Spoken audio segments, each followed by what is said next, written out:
Are you able to see the screen? Yes, ma'am. Okay, if you have any problem regarding yesterday's topic, you can ask me. No, ma'am, it is clear. Yes, ma'am. Okay, सबको clear है तो फिर अब आगे बढ़ें.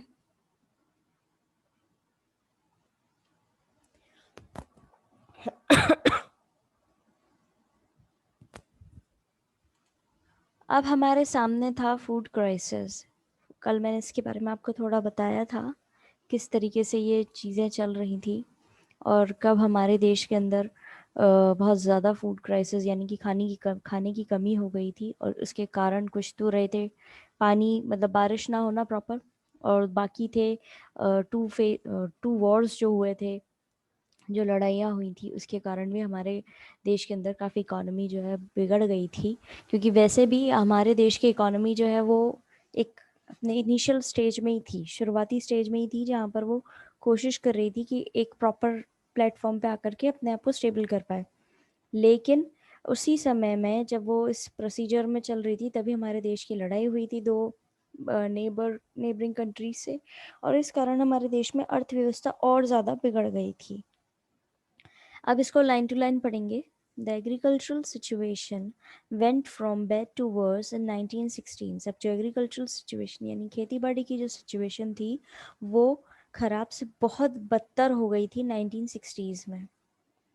Already the rate of growth of the food grain production in 1940s and 1950s was barely staying above rate of population growth.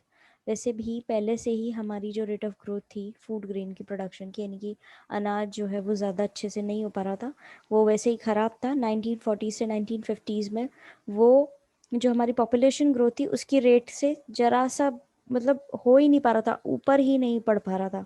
ऐसे होता है ना कि दोनों के प्रोपोर्शन लेके चलना होता है कि आपकी पॉपुलेशन इतनी है तो आपके इतना प्रोडक्शन होना ही चाहिए फूड ग्रेन्स का. वो उसको टच भी नहीं कर पा रहा था 40s और 50s में, तो 60s में तो वो और ख़राब हो गई.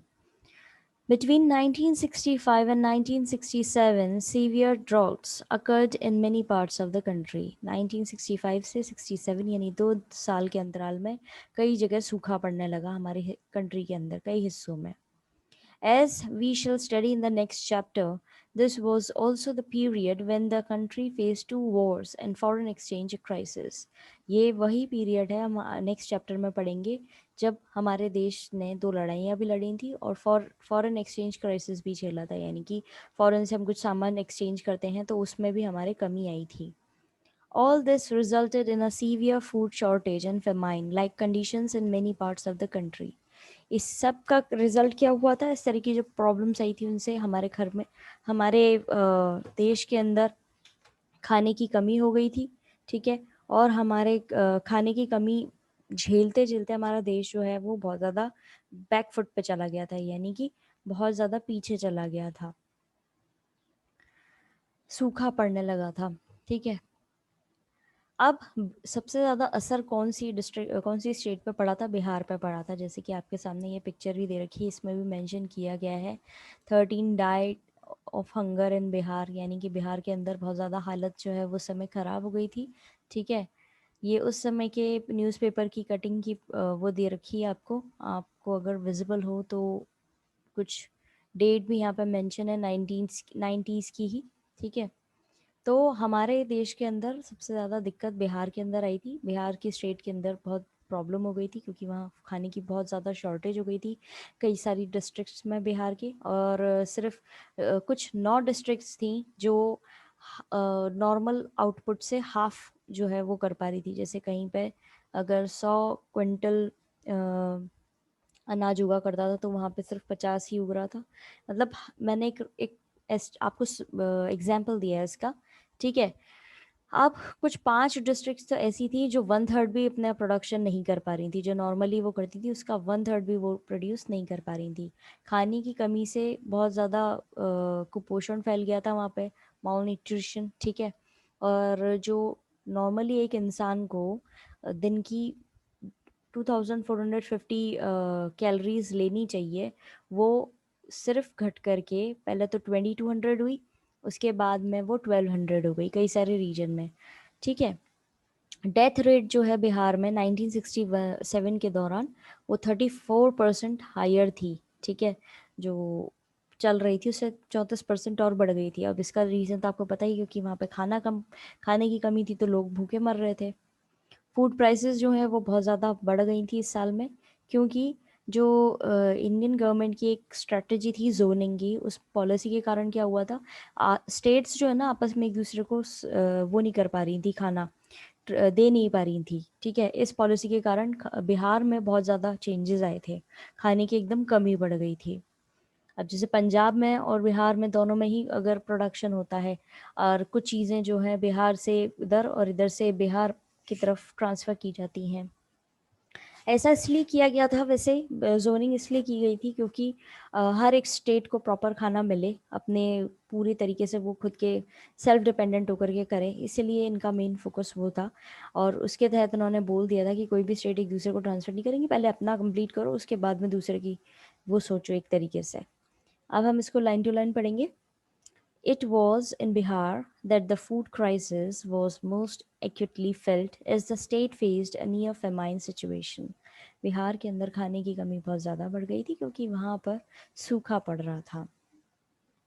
The food shortage was significant in all districts of Bihar. खाने की कमी सारी डिस्ट्रिक्ट्स में देखी जा सकती थी बिहार के।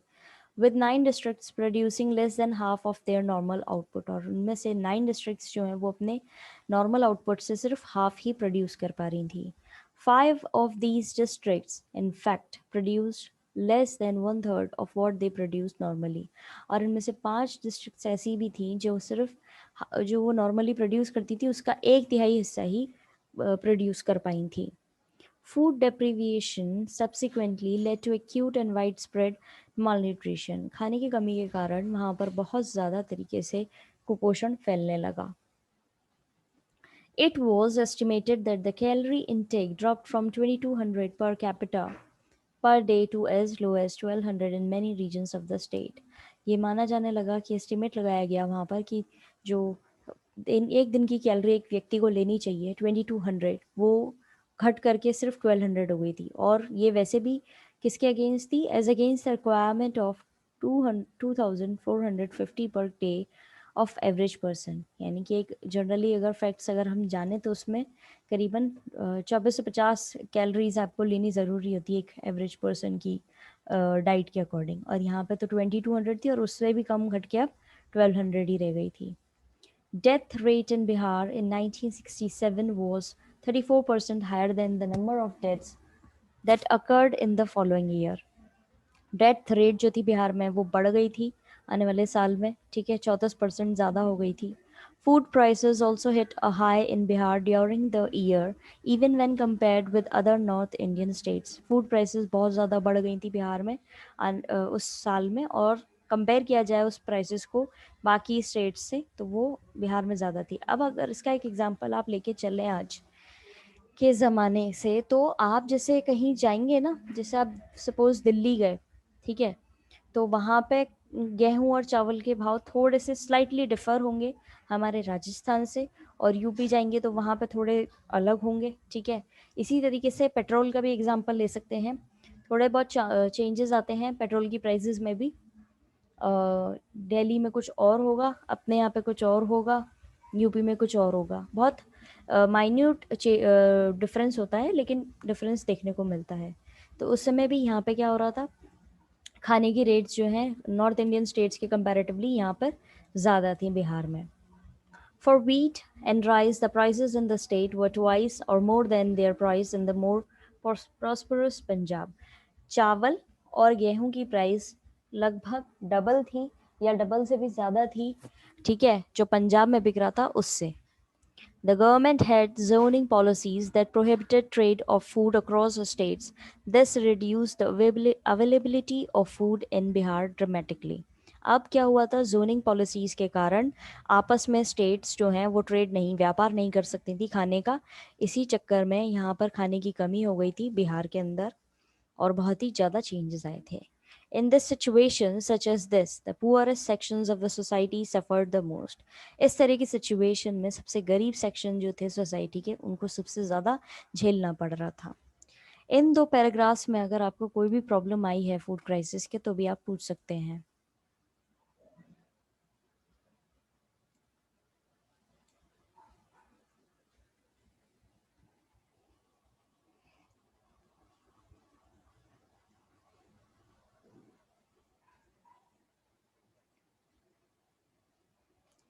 किसी को भी प्रॉब्लम आई है तो पूछ सकते हैं.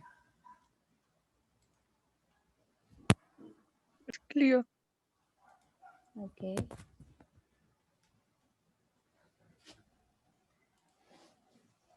Okay.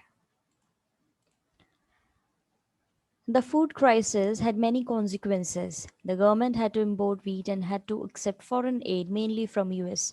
अब जैसा मैंने आपको कल भी बताया था कि हमारे यहाँ पे जब ये खाने की कमी हुई थी, तो हमने किससे सामान लिया था खाने का? US से लिया था.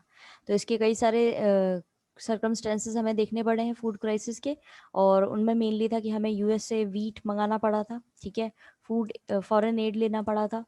Now the first priority of the planners was to somehow attain self sufficiency in food. अब पहली प्रायोरिटी जो थी लोगों की, वो ये थी, जो प्लानर्स थे उनकी ये थी कि हम खुद से सेल्फ सफिशिएंट हो जाएं, कम से कम हम हमारा खाना तो कम से कम उगा पाए.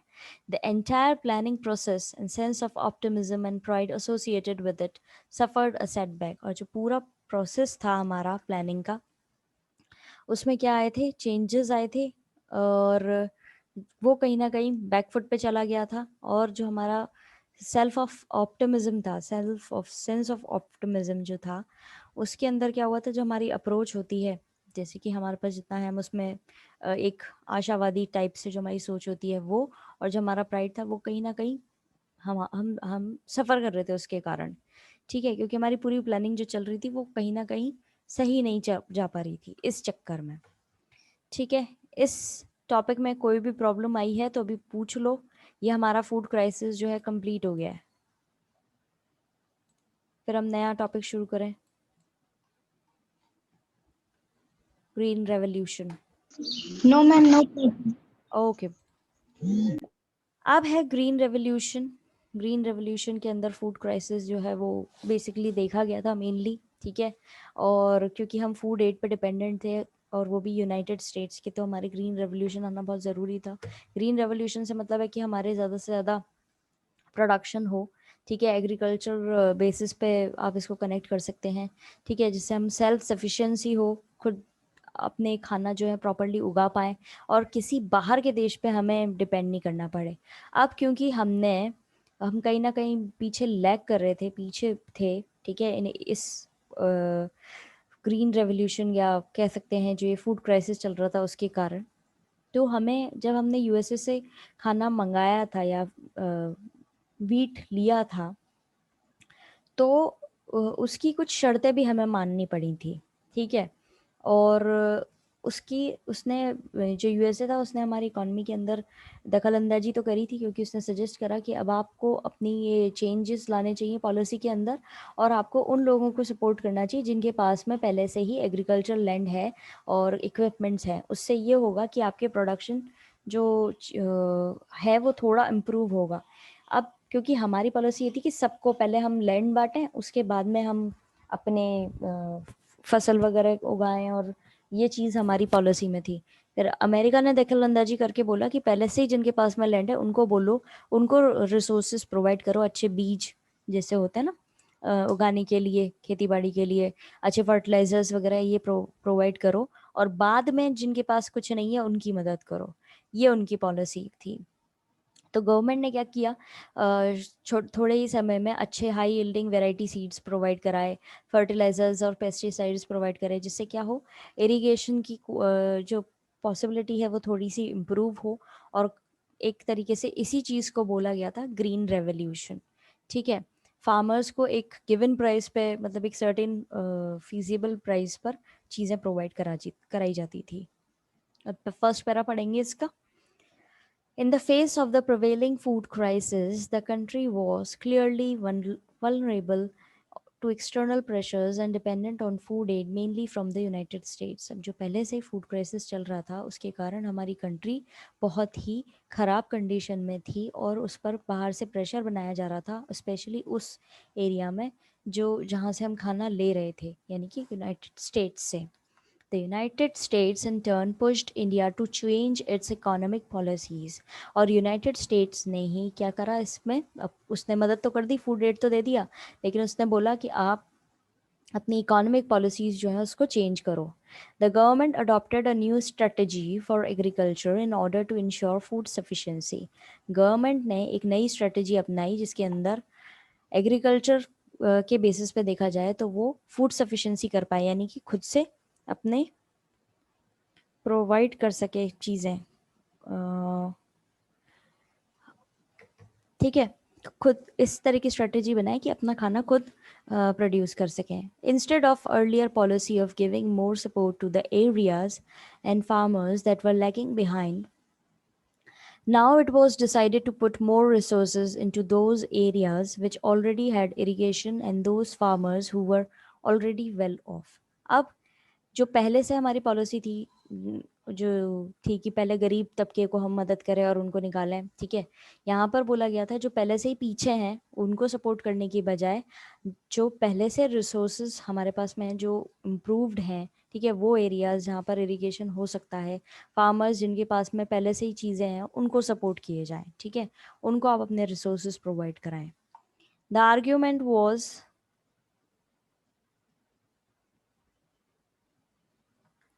The argument, where was I? The argument was that those who already had the capacity could help increase production rapidly in the short run. Argument ये था, बहस ये थी कि पहले से ही जिनके पास में कैपेसिटी है वो जल्दी इंक्रीज कर पाएंगे प्रोडक्शन, और वो भी थोड़े ही समय में.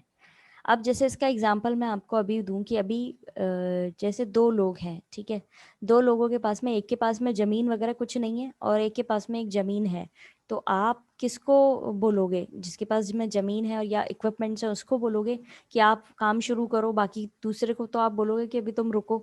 यहाँ पे भी वही किया जा रहा था. Thus, the government offered high-yielding variety seeds, fertilizers, pesticides, and better irrigation at highly subsidized prices. अब क्या था, गवर्नमेंट प्रोवाइड करा रही थी अच्छी पैदावार करने वाले सीड्स, जिनसे ये होता है ना कि कुछ सीड्स अच्छी क्वालिटी के होते हैं जिनसे अच्छी फसल उगती है, वो सीड्स प्रोवाइड करा रही थी फार्मर्स को.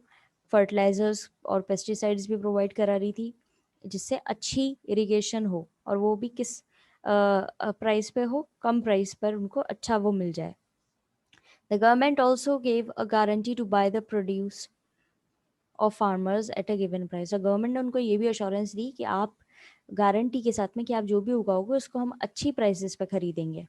This was the beginning of what was called the green revolution. ये सारी चीज़ जो है शुरुआत हुई थी जिसको कहा जाता है ग्रीन रेवोल्यूशन. इस पैराग्राफ के अंदर कोई प्रॉब्लम आई हो तो आप पूछ सकते हैं.